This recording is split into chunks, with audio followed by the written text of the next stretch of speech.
Central railway कर्मचारी union है, उसके दानापुर के मंडल के साथियों ने यहाँ पर अपना कार्यकर्ता सम्मेलन, और कार्यकर्ता सम्मेलन का उद्देश्य ये है कि हम लोग पिछले साथियों थोड़ा शांति बनाए रखें। काफ़ी समय से हम लोग अपने पेंशन की बहाली को लेकर के लड़ाई, हम सरकार से आसमान के तारे नहीं मांग रहे हैं। हम सिंपल उनसे ये कह रहे हैं कि जो तनख्वाह पे हमारे कर्मचारी रिटायर हो रहे हैं उसकी आधी तनख्वाह उनको पेंशन के रूप में दे दीजिए और उसके ऊपर DNS रिलीफ है।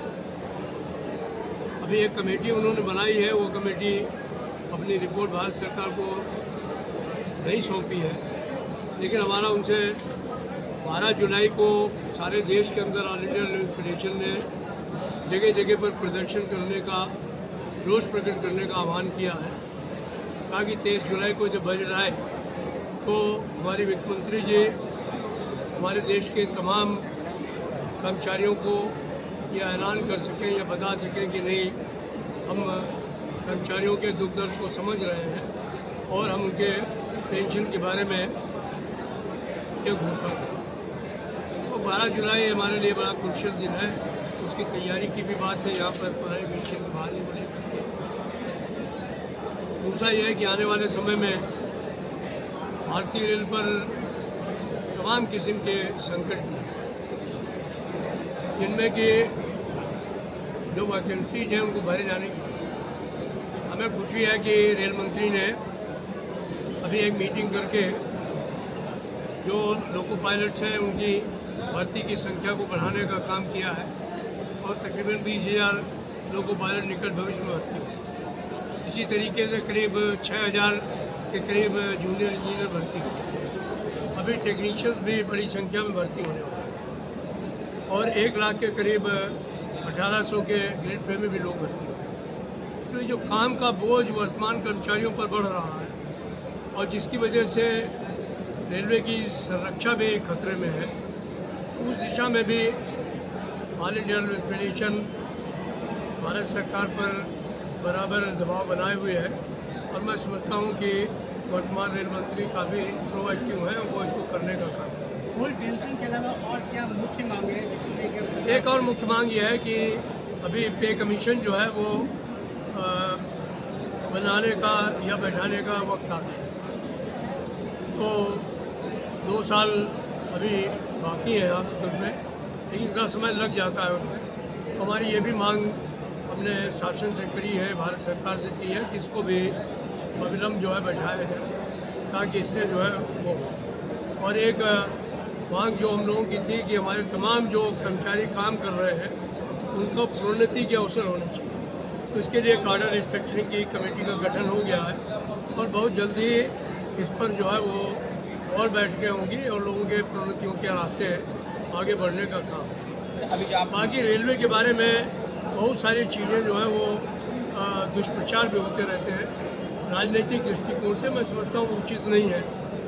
राजनीति होनी चाहिए, वो अपनी जगह है, लेकिन रेलवे के ऊपर राजनीति करके अगर रेल कर्मचारियों को के मॉरल को जो है वो गिराया जाएगा या रेल कर्मचारियों को जो है वो सही तरीके से जो है वो आंका नहीं जाएगा। हमारे 400-500 लोग हर साल शहादत देते हैं। कोविड में 11,000 से ज़्यादा लोग गाड़ियाँ चलाए और 30,000 लोग शहीद हो गए। तो ये रेल कर्मचारी का चरित्र है, हमने देश के विकास में बहुत योगदान दिया, तो इसलिए राजनीति करें लेकिन रेल कर्मचारियों को जो है वो डिप्रेस करके या उनको जलील करके नहीं करना। ये हमारे सभी आप नारा लगा रहे थे कि हक है हमारा पुरानी पेंशन, क्या है ये?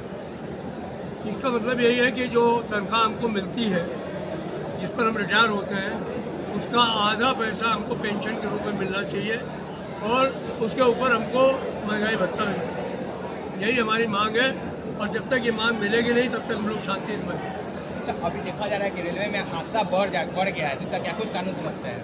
मैं नहीं मानता हूँ कि हादसे ज़्यादा हो गए हैं, हादसे कम हुए हैं, लेकिन ये बात सही है, कर्मचारियों की संख्या बढ़ेगी नहीं, काम के घंटे बढ़ जाएंगे तो लोगों को डिप्रेशन होगा, डिस्ट्रेस में होंगे, रेलवे की सुरक्षा खतरे में पड़ेगी। दूसरा, ये जो फिक्स टर्म एम्प्लॉयमेंट पे 10,000 रुपये में 15,000 रुपये में कर्मचारी भर्ती किए जा रहे हैं, ये रेल की सुरक्षा को खुली चुनौती है तो ये उचित नहीं है। मैं समझता हूँ रेलवे एक ऐसा डिपार्टमेंट है जहाँ हमको टेक्निकली ट्रेंड लोग चाहिए और जहाँ पर जो है रेलवे का कर्मचारी अच्छा काम कर सकते। तो वो अगर नहीं होगा तो ठीक है। उसके लिए प्राइवेट तरीके से आदमी को बाहर किया जा रहा है, वो गलत है। जो संविदा पर रखे जा रहे हैं अकुशल लोग हैं, वो रेल को बेहतर नहीं चला सकते, वो रेलवे को हादसों की तरफ ही ले। सरकार को बात करने के लिए अगला रणनीति क्या होगा आपका? अभी तो बातचीत चल रही है, बातचीत के लिए बुलाया भी गया है।